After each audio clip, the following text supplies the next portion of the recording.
പറഞ്ഞത്. അപ്പോൾ നബി തങ്ങൾ മുഅ്മിനോ മുസ്ലിമിനോ ഇൻസാനോ ഹൈവാനോ മാത്രം അയച്ചതല്ല, ലോകത്തെ എന്തൊക്കെ ഉണ്ടാവുകൾക്കെല്ലാം അനുഗ്രഹമാണ്. ഒരു ദിവസം നബി സല്ലല്ലാഹു അലൈഹി വസല്ലമ ഒരു വഴിയിലൂടെ കടന്നു പോവുകയായിരുന്നു. വഴിവക്കിലുള്ള വീടിന്റെ മുറ്റത്തു നിന്നൊരു ശബ്ദം. നബി തങ്ങൾ അതിലേക്ക് തന്നെ ശ്രദ്ധിച്ചു.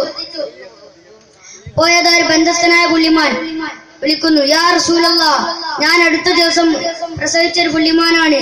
എന്റെ അകിടിൽ പാൽ നിറഞ്ഞിരിക്കുന്നു. എന്റെ പിഞ്ചു കുഞ്ഞുങ്ങൾ കാട്ടിൽ പാൽ കിട്ടാതെ വിഷമിക്കുന്നുണ്ടാകും. ഞാൻ അവർക്ക് പോയി പാൽ കൊടുത്തു തിരിച്ചു വരാം. ദയാലുവായ നബി സല്ലല്ലാഹു അലൈഹി വസല്ലമ ആ മാനിനെ അയച്ചു വിട്ടു. നബി തങ്ങളുടെ സമ്മതം വാങ്ങി അത് കാട്ടിലേക്ക് ഓടിപ്പോയി. അപ്പോഴതാ വരുന്നു വീട്ടുകാരൻ.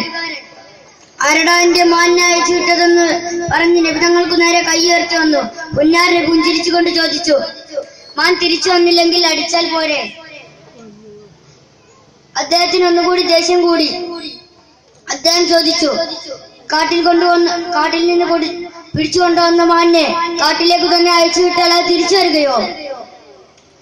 പുന്നാർ നബി അദ്ദേഹത്തെ സമാധാനിപ്പിക്കുന്നതിടെയായി ആ മാൻ കയറി വന്ന് നബി തങ്ങളുടെ ചുമലിൽ ചുണ്ടു വെച്ചുകൊണ്ട് പറഞ്ഞു, യാ റസൂലല്ലാഹ്, എന്റെ പിഞ്ചു കുഞ്ഞുങ്ങളോട് ഞാൻ പറഞ്ഞു, കാരുണ്യത്തിന്റെ കരകാണാകടലായ ത്വാഹ റസൂലുള്ളാഹി സ്വല്ലല്ലാഹു അലൈഹി വസല്ലമ നിങ്ങൾക്ക് പാൽ തരാൻ എന്നെ അയച്ചു വിട്ടതാണെന്ന്.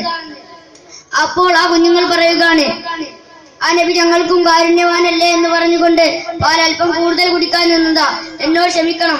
അപ്പോഴാണ് ആ മനുഷ്യന് മനസ്സിലായത്, ഇതുവരെ കഠിനമായി പെരുമാറിയത് ലോകത്തിന്റെ നേതാവ് ത്വാഹ റസൂലുള്ളാഹി സ്വല്ലല്ലാഹു അലൈഹി വസല്ലമയോടാണെന്ന്. ഉടനെ അദ്ദേഹം പറഞ്ഞു, അശ്ഹദു അല്ലാ ഇലാഹ ഇല്ലല്ലാഹ് അശ്ഹദു അന്ന മുഹമ്മദ റസൂലുള്ളാഹ്. എന്നിട്ട് നബിയോട് ചോദിച്ചു, ഞാൻ ഇനി എന്താണ് ചെയ്യേണ്ടത്? നബി പറഞ്ഞു, ആ മാനിനെ അങ്ങ് അയച്ചു വിട്ടുകളാ. അദ്ദേഹം മാനിനെ അയച്ചു വിട്ടു. ഈ നബിയുടെ കാരുണ്യം നമ്മൾക്ക് കിട്ടണമെങ്കിൽ ഞാനൊരു വഴി നിങ്ങളുടെ മുമ്പിൽ വെക്കട്ടെ, നിങ്ങൾ സ്വീകരിക്കൂ.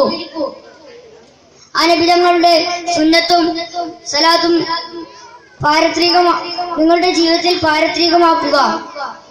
റബ്ബ് അനുഗ്രഹിക്കുമാറാവട്ടെ. ആമീൻ. അസ്സലാമു അലൈക്കും.